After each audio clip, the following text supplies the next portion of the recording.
So hello Sir Rodrigo, no. So ito yung unit mo, ready to ship na to. Na-testing ko na to, no. So kunwari dumating na yung aparato mo, no. Ito na yon. Wala tong mga wire, so ikaw magpo-provide ng wire mo. So meron akong mga link naman diyan. Pwede mong orderan sa solar panel tsaka sa battery. So sa ngayon naka-live po ako, no. Pwede mo akong i-chat kung anong klaseng battery yung ilalagay mo. Then pakita ko naman sa'yo paano i-setup kung anong battery yung gagamitin mo, no. So kinabit mo na yung solar panel, pati battery, no? So, positive to negative lang rin yan. Breaker ng solar panel, breaker ng battery, at breaker ng inverter. Okay? So, red is positive, black is negative. So, parehas lang yan, no? May color coding na. Then, papower up natin, no? So, unahin mo yung battery pag ipapower mo yung unit, no? Laging battery ang una kapag ipapower. So, lalabas na yung mismong, ayan, display niya, no? Yung mismong voltage ng battery mo, no? So, assembly ko lang itong battery ko na to, no? For testing yan. LiPo 4 yan.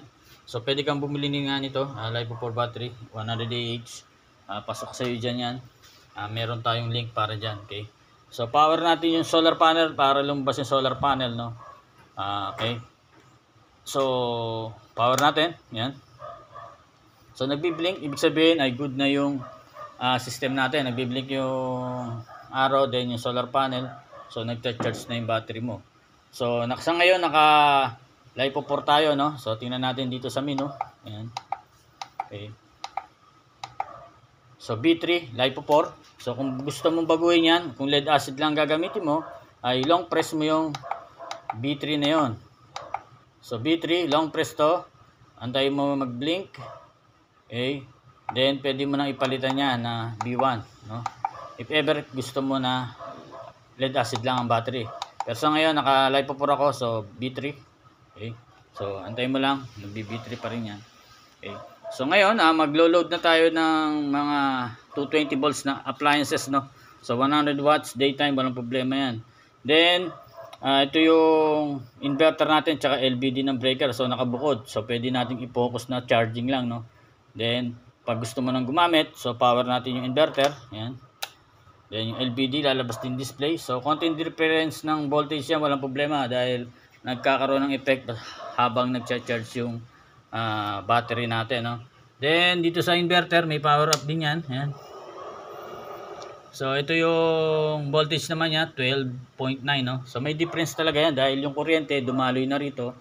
Then papunta rito bumaba na yung voltahe niyan. So normal lang yan. Then yung relay natin normal, nag-iinit.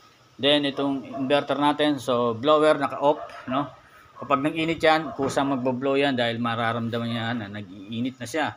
Okay? So LVD naka-set ng 11.5 cutoff while running yan, no? Then 2 is reconnection, 12 plus 11.5 is 13.5 ang reconnection, no? Kapag na-low bat yung battery mo. Okay.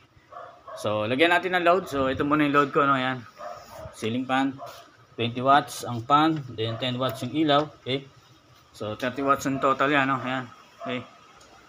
So, then dagyan pa natin ng electric fan, no? Ito yung electric fan ko. So, pwede ka dito mag-washing, no? 200 watts solar panel, hanggang dalawa pwede. Pero tatakbo ka na kahit isa munang solar panel, no? At isang battery, ayan. Okay. Sukso natin, ayan. So ayan, matakbo yung electric fan mo, ano. So ito yung battery, 100Ah. Meron nga tayong link niyan. Then solar panel 200 watts. So ganito kalaki 'yon. Ayan. So meron din ako link ito, pwede mong order, ano. Ayan, ayan, 200 watts. So hanggang dalawa, pwede, walang problema, no.